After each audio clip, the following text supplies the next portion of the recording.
Hey guys, and welcome to a brand new video. Now today's video is going to be about editing architectural type of photography, this kind of stuff here, getting that really moody, contrasty look. So that's what we're going to be doing today. First off, apologies for the audio. I am just screen recording on my laptop. I'm traveling at the moment, so I don't have access to all my recording equipment, so I do apologize for that. So this is the photo we're going to be editing today. This is the before photo and this is the after. So quite a dramatic edit, lots of stuff going on. So that's what we're going to be getting into today. It's very quick, sorry, and it's very simple. It should be very easy for you guys to do. But before we start,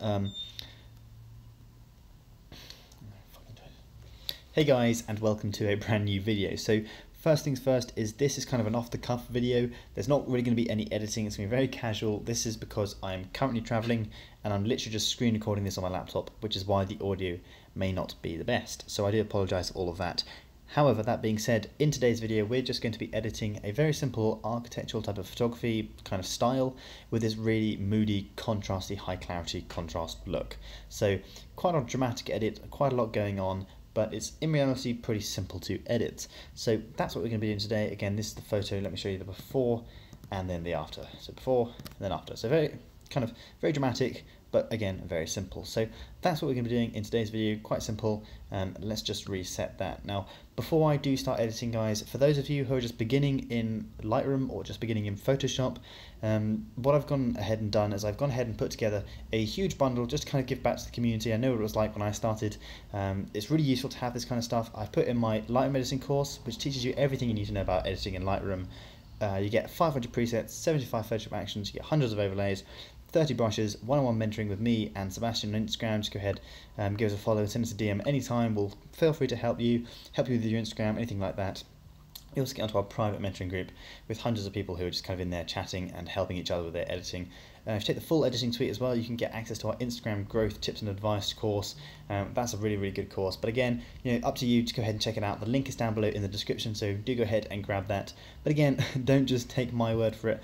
This is just what some people are saying onto our course, so feel free to pause the video now, have a read through what these people are saying. They're absolutely loving it. I don't blame them. I'm having a great time on the course. We're engaging, we're chatting, having a good time, sharing each other's photos, Instagram accounts, growing together, and it's a lot of fun. So if you want to go ahead and join all these beginners and really start honing your skills and learning, go ahead and check out the link down below in the description. All of this stuff in the bundle. But I'm not going to labour that point. Let's just get on with the video. So first things first, I like to crop my photo to a 4:5. That's just so it's ready for Instagram. Quite a simple thing, just do that and then click done. So I've saved this as a preset, which I think is in that bundle, but it's here. Go ahead and click it and it'll just do the edit, but we're going to be doing it from scratch. So first thing I like to do, bring up those shadows just to bring in the detail down here, bring down those highlights just to bring the detail back into the clouds up here, and then drop the exposure a little bit to make that a little bit more moody. I like to add in a bit of contrast as well. Again, this is going to be a very quick video, guys. It's just for those of you who really kind of know a little bit about editing in Lightroom. Sorry, it's just because I don't have too much time to film the video. I am traveling. So what we're going to be doing now is I like to cool down these images and make them quite blue and kind of get across that cold feeling. That's a very simple effect to achieve. You just get your temperature slider and you just bring it down to the left a little bit. Obviously, don't bring it down too far. That looks like a smurf. And you don't want to make sure it looks on fire by bringing it too far to the right. But whatever works, a little bit down to the left. Cool, so that's that bit done. I like to bring down the whites as well. That just makes sure I get a little bit more detail through in the clouds up here as well. Now my blacks, that is just up to you. Bring it down, bring it up, whatever floats your goat. Just to really get that contrast in, I brought it down a little bit. Now clarity, I'm just going to whack that up to about +60, +70. Again, I wouldn't advise doing that on all your photos. Just kind of for this style, it works quite well. And I am actually going to bring that blacks up a little bit.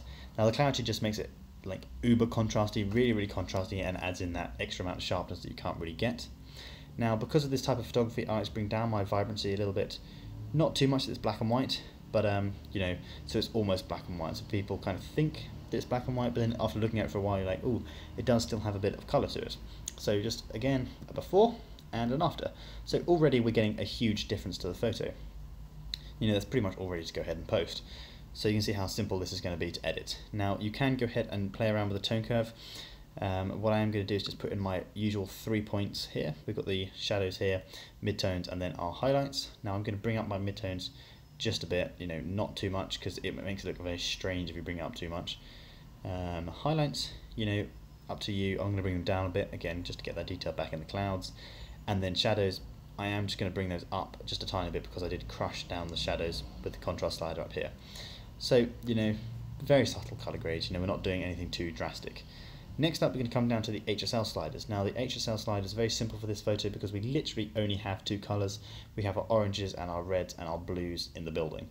So what we're going to be doing is very simply just kind of coming up here, getting our oranges and bringing it down to the left, and our reds up to the right. That just kind of gets a nice brown look to the leaf.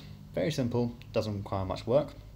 Now we're going to come down to luminance for that and just brighten up the leaf a little bit. That can be achieved by getting the oranges and bringing up the luminance, and maybe the yellows as well, and the reds, why not, you know, just to brighten up that leaf a little bit.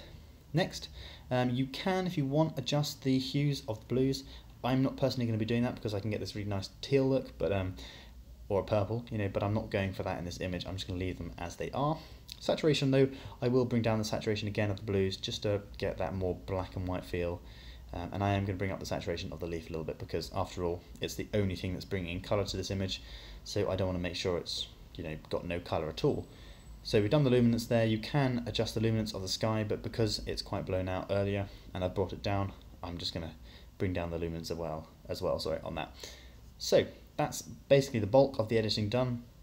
Next up, split toning. Now this is really good fun. If you just hold down the Alt and you click your hue slider here and bring it along, you'll be able to see kind of the colour you're applying to the image.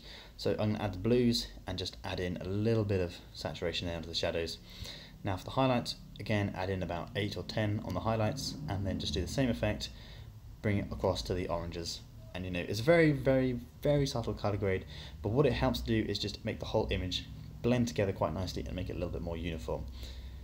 Finally, we're going to come down to the highlight priority down here, down to getting it a bit of a vignette. So this is good fun. Obviously you don't want to go crazy and make it like this, but we are going to add in a bit of vignette just to bring the focus towards the front of the image, and we are going to bring up the feather a little bit so it's not absolutely obvious that that's been done. Cool, so that is pretty much that. Let's turn off the effects so you can see what that did and turn it back on again. Just a nice little bit of a vignette. Finally, you can go ahead and play with camera calibration. I'm not going to be doing that in this video.